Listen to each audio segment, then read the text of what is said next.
Tomorrow's Paul's birthday, so let's start the party early with a drink.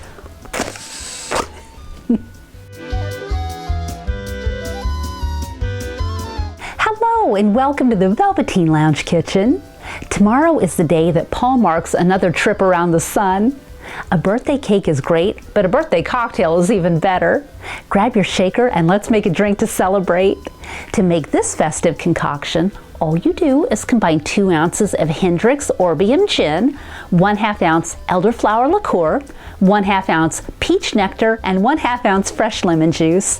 Shake with ice, strain into a cocktail glass, and top with a splash of chilled Prosecco. Don't forget the candles.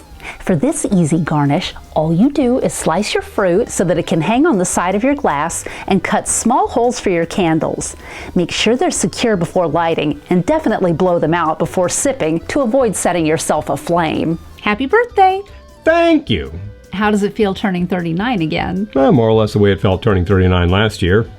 How do you like your drink? Heavy. Got a ripe California fruit salad happening right here. Oh, all that fruit's good for you. Healthy cocktail. Thank you for visiting the Velveteen Lounge Kitchen. Be sure to visit our website for recipes, fabulous merchandise, and more. It's always happy hour at the Velveteen Lounge Kitchen. See you soon.